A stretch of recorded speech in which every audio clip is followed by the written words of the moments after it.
Mari amada do meu coração, foi tu que me mandou, quando a gente acha que a vida vai acalmar, uma manda mensagem para outra, além das nossas outras amigas médicas, né? A Mari me manda, Rô, tu viu isso? Uma amiga dela dos Estados Unidos mandou, bomba, CDC tá mudando. Fala, Mari, como é que foi receber esse convite e o que te alertou para me inscrever? Então, a gente recebeu, né, lendo os artigos e tudo mais, né, as revistas de pediatria, principalmente, que o CDC, que é essa agência americana, que ficou conhecida por também usar, editar as regras, né, o que é usado nos planos de saúde, e há muitos anos eles têm os marcos do desenvolvimento, e agora, então, foram alterados, né, pediatras e também, principalmente pediatras, então refizeram esses marcos do desenvolvimento, e muitos deles os que foram alterados, a maioria deles foram atrasados, então, ou seja, as crianças antes... Bom, aí tu também pode explicar melhor. Eu acho que a gente não botou aqui fixo o assunto da live, que talvez seja importante, sabe botar? Se tu souber fazer, amiga, fica à vontade. Tem que ser tu, tem que botar no... O dia que tiver marcos, o desenvolvimento para tecnologia, eu vou morrer, não vou alcançar o marco. Eu acho que tem que escrever o comentário e fixar o comentário. Tenta fazer isso. Escreve marcos do desenvolvimento, novos marcos do desenvolvimento, vamos supor. E daí fixa o comentário. É que tu é a live. Aí tu pode fazer. Perfeito, estou fazendo. Gente, em 2004 foram lançados os primeiros marcos do desenvolvimento pelo CDC, tá? Que é esse órgão americano de controle e prevenção de doenças. Tá? Eu publico, deixa eu ver. E agora, deixa eu ver se tem como deixar fixo. Não sei fazer, Marizinha. Tem um negocinho. É só segurar. Alguém falou, olha que amor. Obrigada. Obrigada pela aula. Fixar comentário, entendeu? Eu estava falando, não sei que estava pensando nisso. Deixa eu ver. Ficou fixado? Não sei. Tá, enfim, galera. Vai lá, quem é meia interessar, bom, né? Hoje vai ser uma live curta, assim, pra gente. Isso. Gente, primeiro lugar, tá? A gente quer pedir desculpas por 2 semanas atrás, que quem faz os nossos cards, né, sabe que quando a gente faz live, que é uma vez por mês, em média, nesse semestre, sempre é fixo quintas às 20. E sem querer ele marcou às 19, eu conferi tudo e não olhei o horário, porque ficou em letra miudinha. E daí, enfim, a gente está fazendo hoje, o que importa é o assunto, e esse assunto é extremamente sério, tá? Então, em 2004, o CDC lançou os primeiros marcos do desenvolvimento, que é o que a gente sabia, né? Os mais conhecidos. Até 1 ano e meio tem que estar caminhando, tinha que engatinhar. Até 2 anos tinha que falar no mínimo 50 palavras, para com 2 anos e meio lá já tá formando palavras-frase, certo? Até 2 anos. Bom, dentre outros, eles começaram, há aproximadamente 7 anos, a revisar os estudos vigentes na literatura. Tem 3 artigos muito bons sobre isso, tá? E atualizaram este ano, junto com a Associação Americana de Pediatria, como a Mari falou. Tá, gente? Quais foram as principais mudanças que a Mari já estava introduzindo? A primeira grande mudança foi diminuir o número de marcadores no checklist. O que é um checklist, tá? Se vocês entrarem no CDC, Marcos de Desenvolvimento, vocês vão ver que tem um checklist para baixar. Né? Primeiro o bebê, depois 2 meses, 4 meses, vai mês a mês, tu vai vendo o que teu filho alcançou ou não. O objetivo disso é, para os países onde a gente tem visitas ao pediatra, até mesmo em casa, domiciliares, nessas datas, nessas idades das crianças, essa listagem de marcos vai sendo checada. E caso se acumule um número X de itens não alcançados, logo depois a criança começa a ir para um programa de intervenção, né, Mário? Então, nós tivemos os sinais de alerta, né? São sinais de alerta de intervenções precoces. Sempre é melhor a gente tratar, intervir precocemente do que mas para o futuro é menos custoso, né? Menos trabalhoso, causa menos sofrimento, e o prognóstico também tem que ser melhor, né, Rô? Então eles conseguem, as crianças que têm uma certa dificuldade, um certo atraso, conseguem superar, então, e se a gente conseguir intervir precocemente. Exatamente. Então, o objetivo hoje de quem trabalha com desenvolvimento, seja na saúde ou na escola, não é dar diagnóstico quanto antes, mas sim identificar fatores de risco para possíveis diagnósticos. Porque tudo que for assim, ó, pensa na erva daninha no jardim. Tem aquele mato lá. Se tu pegar ele no início, ele não vai se alastrar e estragar o teu jardim. É mais ou menos isso que acontece com o desenvolvimento. Porque daí ele vai sendo orientado ao desenvolvimento e não cheio de erva daninha, se a gente for usar uma metáfora. Então, para vocês terem uma ideia, eu tenho seguindo algumas anotações, porque é muito assunto. Em 2004, nós tínhamos 216 marcos de desenvolvimento no checklist, tá? Que é uma lista de checagem de sinais, né, de que o desenvolvimento está indo bem, ou não, sinais de fatores de risco. Atualmente, nós temos 159, tá? Por um lado, isso confere para nós uma vantagem. Por quê? Qual é a vantagem? Eles tiraram alguns itens que eram meio repetitivos. Mas, ao mesmo tempo, tiraram o engatinhar, que para os fisioterapeutas, terapeutas ocupacionais e educadores físicos é algo extremamente perigoso. Por quê? O engatinhar, gente, é uma fase intermediária, né, Mari? Entre o ficar sentado, segurar tronco e começar a deambular de modo sequencial. Para depois a criança subir se segurando nos móveis e começar a caminhar e depois correr. Tá? Então agora não precisa engatinhar. Então a criança vai esperar 6, 8 meses para poder ter um novo fator de risco motor e receber encaminhamento para intervenção. E o engatinhar também tem outros fatores, né? Engatinhar também é importante para a visão, né? Para a visão, para centralizar a visão, para colocar a visão num ponto só. O engatinhar também tem outros aspectos do desenvolvimento cerebral que o engatinhar ajuda a criança a desenvolver outras potencialidades também. Então, isso é um dos exemplos, né, Rui? O que a gente também ficou preocupada, por isso também que eu te mandei, porque a gente vinha muito falando desde o início da pandemia, fechamento de escolas, uso de máscara, o quanto isso não ia ter de impacto no desenvolvimento das crianças, em atraso da fala, em atraso do engatinhar, por estarem também num espaço pequeno, sem conseguirem se movimentar tanto, desenvolvimento da linguagem, por não comunicar com outras crianças, ou pelo uso próprio da máscara, ou estarem então muito expostas também às telas, o quanto tudo isso não ia ter um impacto no atraso, ou também na intervenção não tão precoce das crianças, porque elas estavam indo menos nos pediatras, ou algumas nem indo por causa também do isolamento social. Enfim, a gente tinha toda essa preocupação. Então, quando veio essa notícia, a gente ficou pensando em que ponto isso também não vai prejudicar ainda mais essa intervenção precoce que a gente vem falando tanto. Né? Acho que foi isso também. O que aconteceu, né, gente? Então, assim, eles revisaram artigos, realmente em algumas áreas, que estavam mapeando uma maior lentificação desenvolvimental, tá? Só que quando eles mapearam esses artigos, né, eles não consultaram, por exemplo, tantos especialistas em motricidade, especialistas em linguagem, fala e comunicação, ao ponto de verificar, ok, apesar desse atraso, principalmente atribuído, gente, à diminuição gradativa de uma geração para outra de inteligência, há 40 anos, os filhos meus e da Mari, tá, vão ter menos inteligência do que nós. Os filhos da Gabi, da Estelinha, do Henrique e da Vicky tendem a ter menos inteligência do que eles. É assim que está andando na população mundial. Sempre nós tivemos o Flynn Effect, tá? Que a inteligência subia de uma geração para outra. Há 40 anos a gente está tendo uma descida dessa curva. E o uso abusivo de eletrônicos e de telas. E a menor movimentação. 3 dos principais fatores que estavam levando a uma diminuição de marcos do desenvolvimento. Só que o que a Mari falou, gente, é extremamente essencial.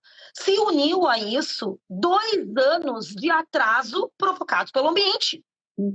Em vários marcos do desenvolvimento. E isso foi colocado tudo no mesmo saco. Então, ao mesmo tempo que nos artigos científicos parece ter havido uma boa intenção, tá? De dizer assim, olha, nós vamos dizer que todo mundo tem diagnóstico daqui a pouco, né, por alguns atrasos. Por outro lado, retomando uma fala da Mari, reforçando, o não verificar red flags, sinais de alerta, ó, sinal amarelo da sinaleira do semáforo, a gente não vai encaminhar para intervenção. Não encaminhando para intervenção, 6 meses sem intervir na vida de uma criança, um probleminha desse tamanho pode se transformar num problemão, né, Mari? Exato. Exato. Então, essa realmente é a nossa preocupação, e também saber se isso vai permanecer assim, ou se é um reflexo também da pandemia, né, Rô?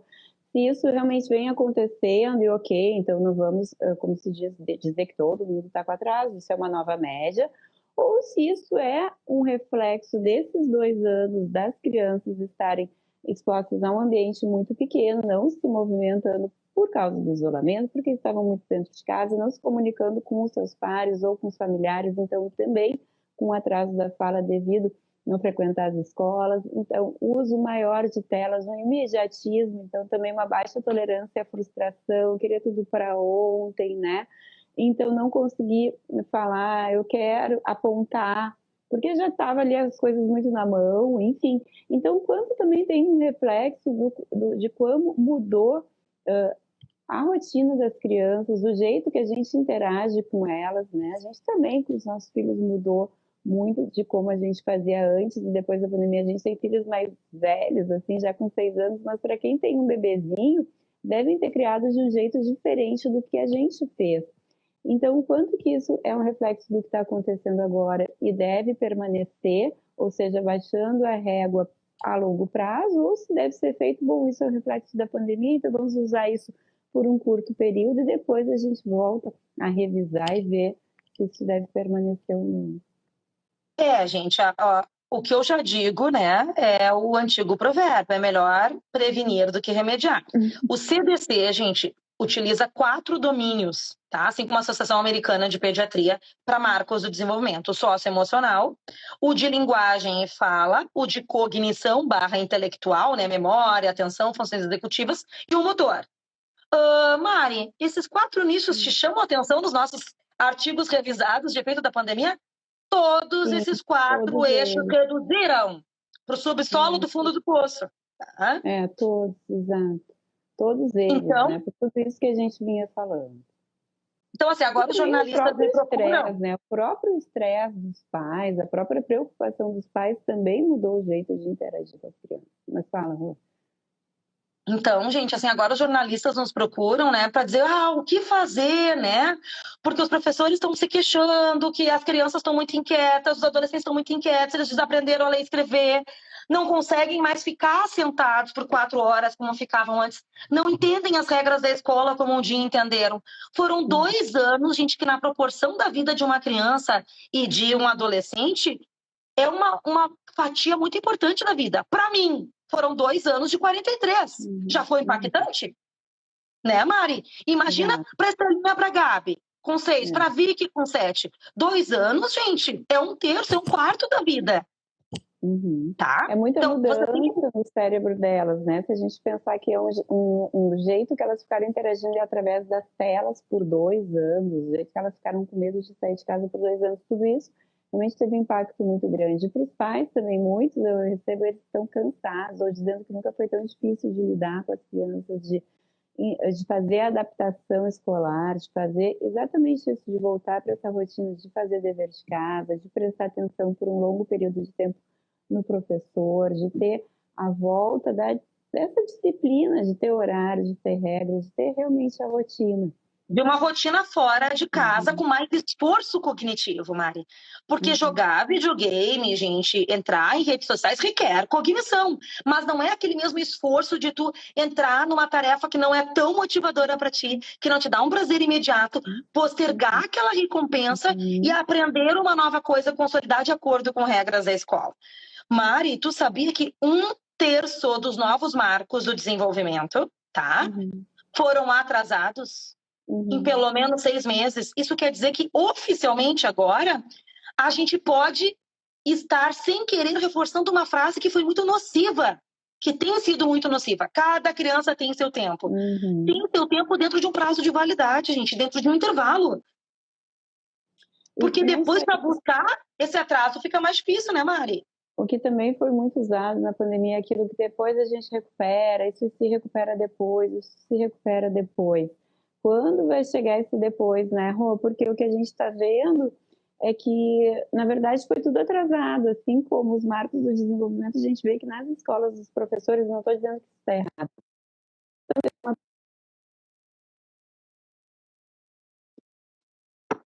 estão alfabetizadas, está cortando. Então, quando que isso vai ser recuperado é uma preocupação que a gente fica que é muito grande. Acho que a Mari está com a conexão ruinzinha, gente. Então, pessoal, realmente não é assim, não há uma garantia de que tudo vai se recuperar, né, e rapidamente. A estimativa dos artigos científicos e da Unicef englobam de 1 década a 2, 4 décadas de recuperação, porque vocês têm que imaginar que isso envolve um conjunto, um efeito assim, rali, tá? Então, o que atrasou aqui agora seria a base para o próximo processo que está sendo cobrado na escola. Então, vamos supor a criança que perdeu o último ano da educação infantil, o primeiro ano do ensino fundamental nesses 2 anos, tá? Ela deveria ter sido introduzida a rimas, a consciência do som, da letra, das letras do seu nome, a mais exercícios físicos, certo? Ela não foi introduzida nesse último ano, né? Eu vou tentando chamar a Mari aqui enquanto eu converso com vocês. E daí, deixa eu botar aqui. Com isso, a gente acaba tendo um efeito cascata. Era essa a palavra que eu estava querendo buscar, tá? Um efeito cascata muito grande de degraus iniciais da escada que não foram trabalhados adequadamente, estimulados num contexto em que o cérebro é convidado a se desenvolver, e daí volta para 2022 cobrando o que era para estar já desenvolvido em 2022. Só que 2 anos se passaram puxando esse desenvolvimento para baixo, segurando esse desenvolvimento. Né, gente? Então, isso realmente não é fácil. Então, 2 marcos chamam a atenção nessa mudança, tá? O principal deles é passar para frente o tempo em que a criança deveria estar falando 50 palavras que os pais entendem que, de preferência, outras pessoas ao redor que não os pais também entendem, tá? A Mari está entrando de novo. Tá dando algum probleminha com a conexão dela, mas vamos seguir adiante, tá? Então, a criança, antes da pandemia, já estava tendo um atraso na expressão de linguagem, tá? No Brasil, na América Latina, nos países subdesenvolvidos, nos países em desenvolvimento. Agora, isso tende a piorar. Por quê? Uma das principais funções cognitivas que foram afetadas pela pandemia foram linguagem e comunicação. Bem-vinda de volta, Mari! Olha, tá difícil. Vamos lá. Mas por que foram afetadas a linguagem e a comunicação? Porque tinha menos demanda de interação social. As crianças precisam conviver com seus pares. Tem os neurônios espelho que imitam a fala. O uso de máscara afetou muito essa imitação da fala dos outros, principalmente dos menores, né? Mas também dos maiores. Isso é gravíssimo, gente. Isso é eu botar um escudo. Não sei se vocês lembram de um filme muito antigo, Nell, né? Que a menina, baseada num fato verídico, né? Que a menina foi encontrada numa floresta, já adulta, jovem, adolescente, se eu não me engano, e não falava, só falava com grunhidos, porque ela não teve demanda. O cérebro só se desenvolve sob demanda. Eu passei por isso com a minha filha mais velha, tá? Como eu falava muito rápido, o pai dela muito para dentro, e ela não convivia com outras crianças, porque eu demorei para botar na educação infantil, erro que eu não repeti com o segundo, tá? Ela foi falar só depois de ir para a escolinha. E muitos pais não matricularam na escolinha, né, Mari? Com medo, com terrorismo do Covid. Isso é um outro problema, né? Que as crianças também estão indo menos para a escola, para a educação infantil, que é muito importante para também dar essas questões das regras, de outra forma de ter uma disciplina, o convívio social, criar novos hábitos que elas não estão expostas em casa. Então, outras conexões, como a Rochelle falou. E o próprio movimento também é muito importante, né? Outras experiências sensoriais, tudo isso cria novas conexões no cérebro. Então, assim, a educação infantil é muito importante, a gente não tem que ter medo, a gente sempre incentiva muitos pais a colocarem seus filhos na escola, na educação infantil, assim que possível, assim que abrir. Gente, não existe pais, por mais amorosos e nenhuma babá, que sozinhos consigam promover o pedido, vem cérebro, vem mente, se desenvolvam comigo, que outras crianças da mesma faixa etária. Tem a própria comparação, né? Aquela comparação que não é comparar no sentido de querer ser melhor, não, comparar para ver, o teu filho está fazendo igual, está fazendo diferente, então a gente também vai tendo novos parâmetros. Por isso também a educação infantil é tão importante. Se a gente fica com aquela criança muito dentro da nossa própria casa, criando ela só na nossa família, a gente também perde esse parâmetro, essa comparação, que também tenta nos dar desafios e desafios para as próprias crianças, entre elas, quererem, enfim, se superar e fazer diferente, fazer melhor e fazer da forma que o colega faz ou que a professora faz. Então, também ter essa convivência tem esse outro ponto.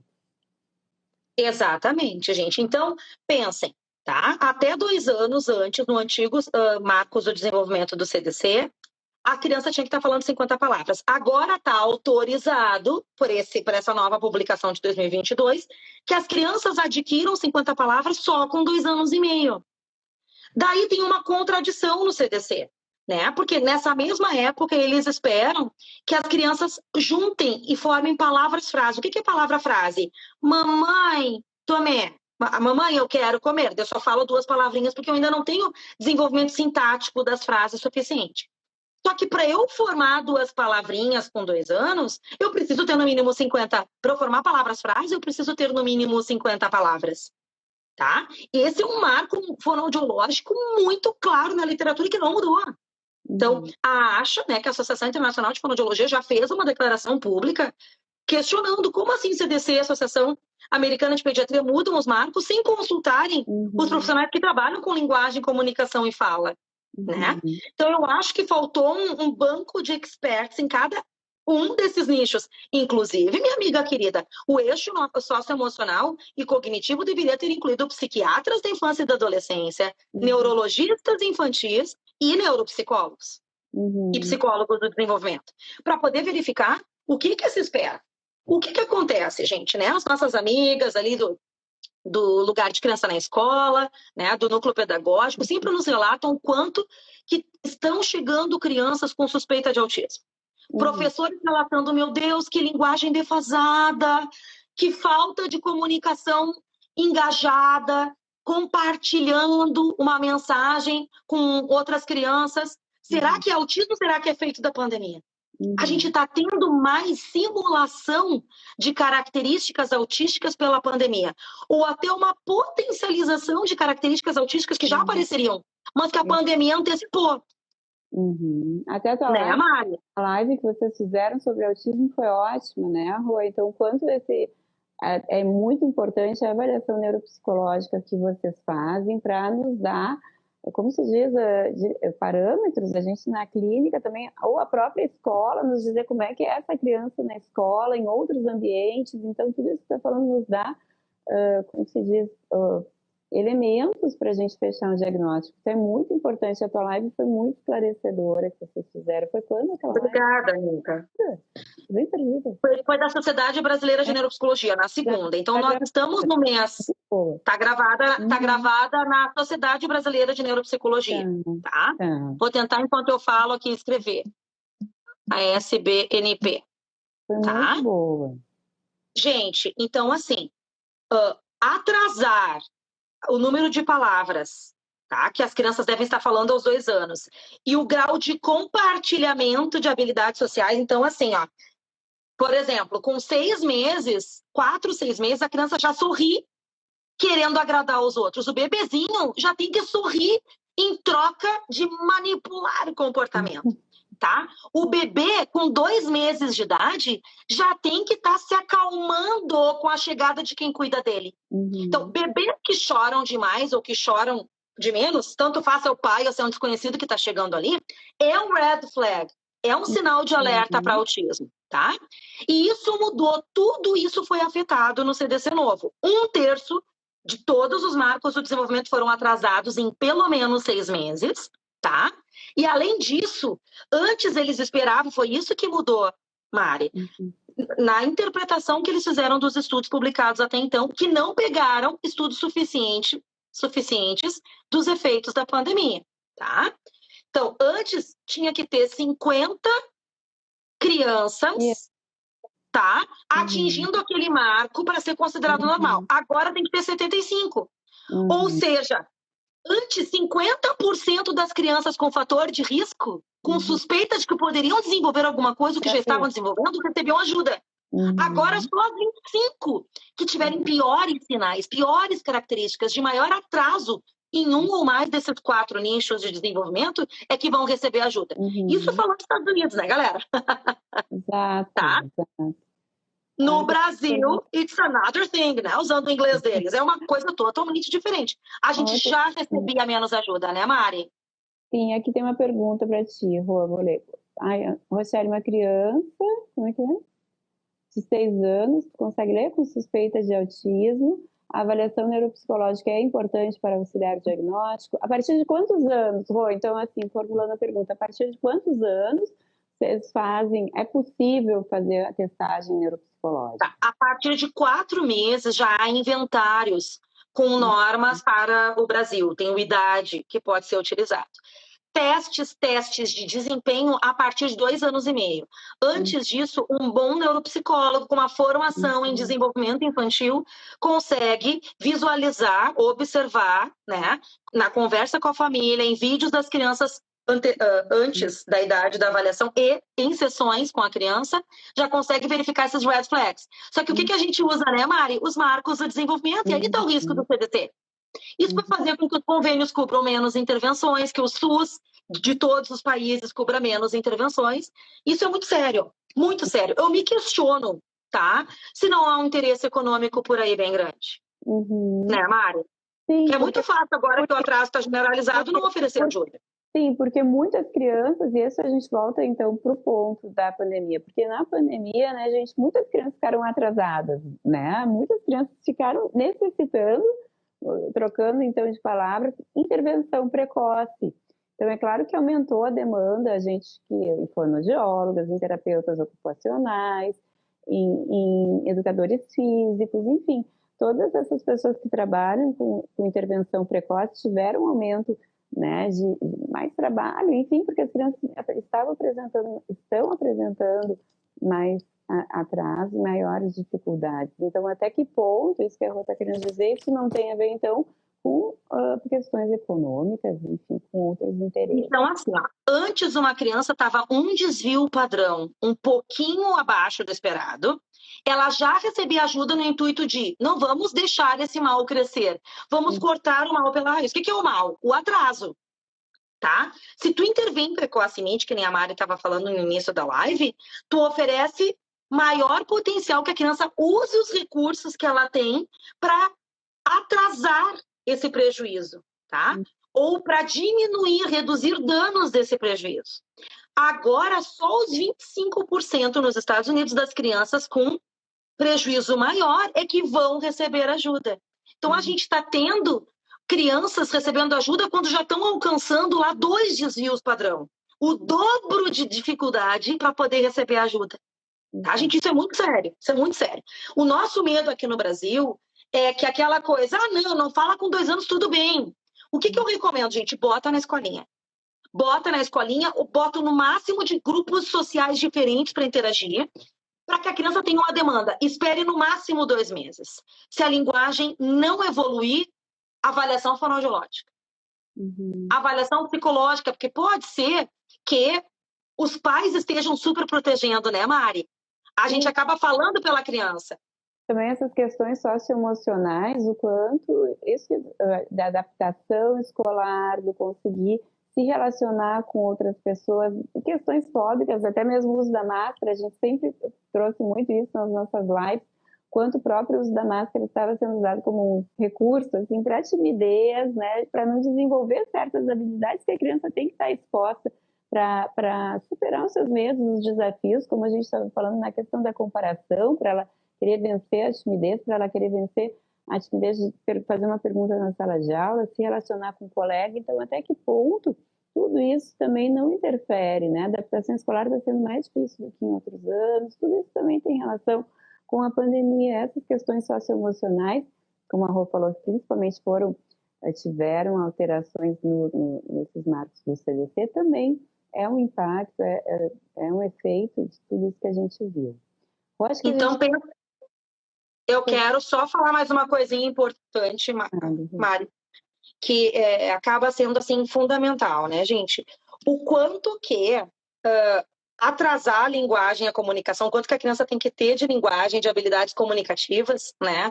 Para 2 anos e meio, já bota mais em risco o desenvolvimento infantil, porque entre 2 e 3 anos de idade acontece um fenômeno com mais força, que se chama poda neural, que acontece durante todo o ciclo da nossa vida, mas acontece muito para a circuitaria, para as conexões, para as estradas de linguagem no cérebro entre 2 anos e 3 anos.